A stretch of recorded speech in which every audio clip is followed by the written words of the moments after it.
porque hay algo que rara vez se dice con claridad. La vida no se contrae por falta de oportunidades, se contrae por falta de coraje. ¿Y se expande en la misma proporción? Pero, ¿coraje hacia qué? ¿Hacia el mundo? ¿O hacia esa zona interna que evitamos mirar? Desde muy temprano aprendemos a adaptarnos, a encajar, a construir una versión de nosotros mismos que sea aceptable, funcional, incluso admirable. Una máscara. No siempre falsa, pero incompleta. Y mientras esa máscara se fortalece, algo más se debilita. La conexión con aquello que fue negado. La herida original. La emoción que no tuvo espacio. No lo recordamos de forma clara. No hay escenas nítidas ni relatos ordenados, pero el cuerpo recuerda. La mente reacciona. La vida se encoge.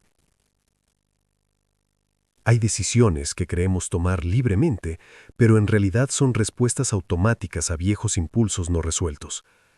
Hay caminos que evitamos sin saber por qué, personas que nos incomodan sin motivo aparente, y en cada una de esas reacciones hay una pista, un rastro, un eco de algo que aún no ha sido integrado. Quizá el verdadero coraje no tenga que ver con avanzar sin miedo, quizá tenga que ver con detenerse y escuchar aquello que hemos estado ignorando. Porque lo que no se mira, se repite. Y lo que se repite termina definiendo el tamaño de nuestra vida.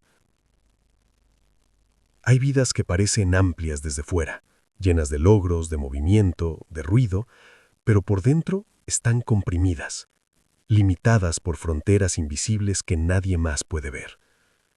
Y hay otras que desde fuera parecen simples, incluso silenciosas, pero internamente contienen un espacio vasto, profundo, en expansión constante. La diferencia no está en las circunstancias, está en la relación con la propia sombra. Esa sombra no es el enemigo, es el territorio no explorado. Pero acercarse a ella exige algo que no se puede simular, no se puede comprar, no se puede fingir.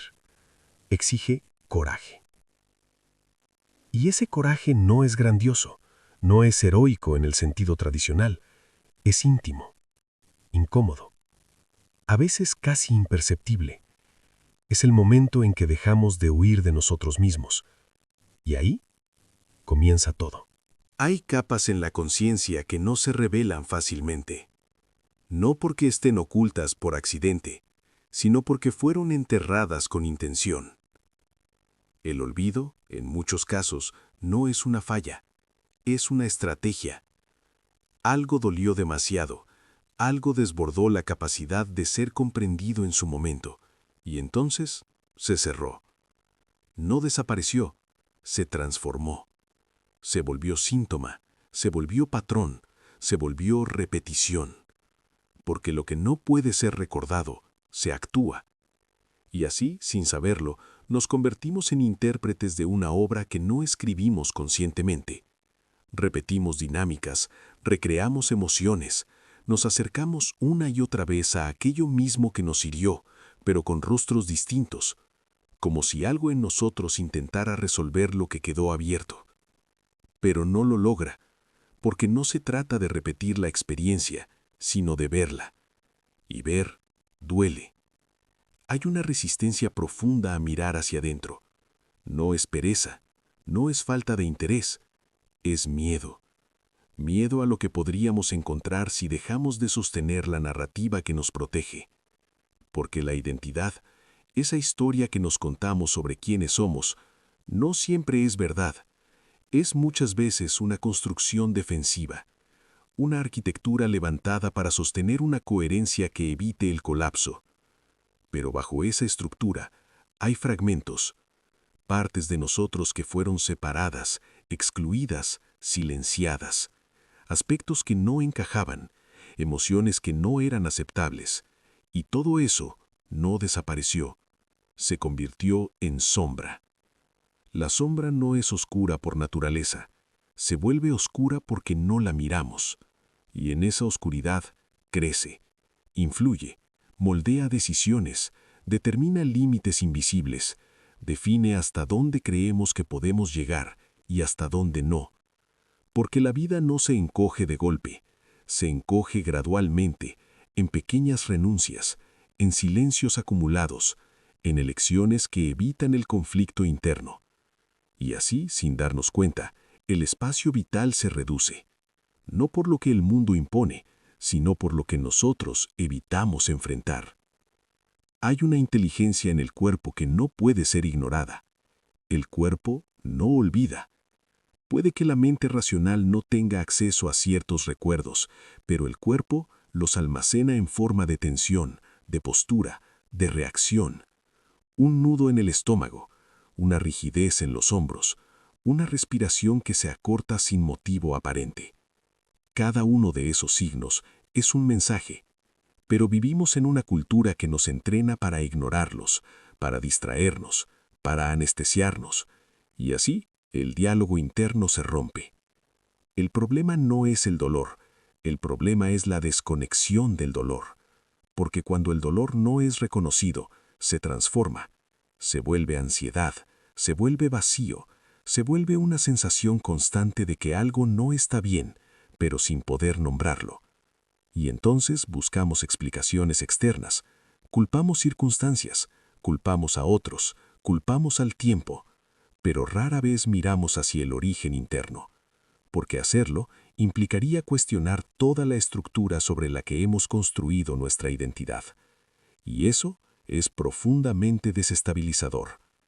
El coraje del que hablamos no es simplemente valentía ante lo desconocido externo, es la disposición a desmantelar lo conocido interno, a dejar de identificarse con la máscara, a permitir que las grietas aparezcan, a tolerar la incertidumbre de no saber exactamente quién se es sin las defensas habituales.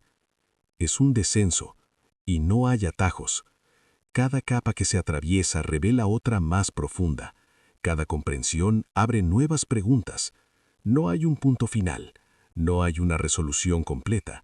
Solo hay movimiento, expansión o contracción. Hay momentos en los que la vida parece exigirnos algo, una decisión, un cambio, una confrontación, y en esos momentos algo interno se activa, una voz que dice, no es seguro, no es el momento, no estás preparado. Esa voz no es irracional, es protectora, pero también puede ser limitante, porque fue diseñada en un contexto pasado para una versión anterior de nosotros. Y si nunca la cuestionamos, seguirá operando como si ese pasado aún estuviera presente. Ahí es donde la vida comienza a encogerse. No de forma dramática, no de forma evidente, sino en pequeñas decisiones cotidianas, en lo que no se dice, en lo que no se intenta, en lo que se posterga indefinidamente. Y cada una de esas decisiones refuerza la frontera. Una frontera invisible, pero real. Expandirse no es acumular experiencias, no es llenar la agenda, no es multiplicar estímulos. Expandirse es atravesar esas fronteras internas, y eso implica incomodidad. Implica entrar en contacto con emociones que han sido evitadas durante años. Implica reconocer aspectos de uno mismo que no encajan con la imagen idealizada. Implica, en muchos casos, una forma de duelo, el duelo por la identidad que ya no puede sostenerse. Pero hay algo más profundo aún, más allá del dolor, más allá de la incomodidad. Hay una sensación de amplitud, no como euforia, sino como espacio, como si algo dentro de nosotros dejara de estar comprimido, como si el aire pudiera circular nuevamente. Esa es la expansión.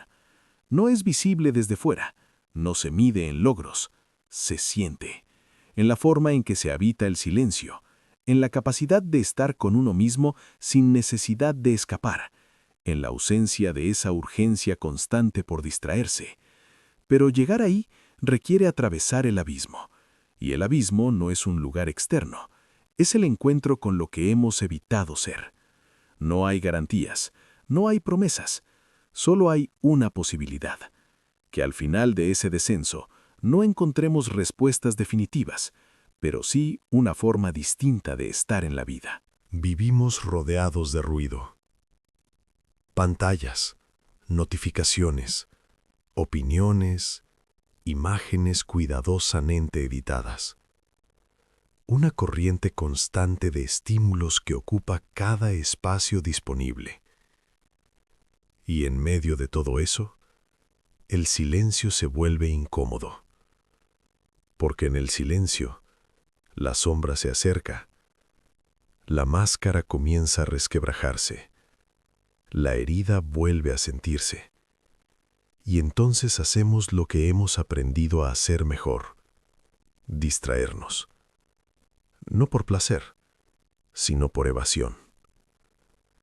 La cultura contemporánea no solo permite esta evasión, la incentiva.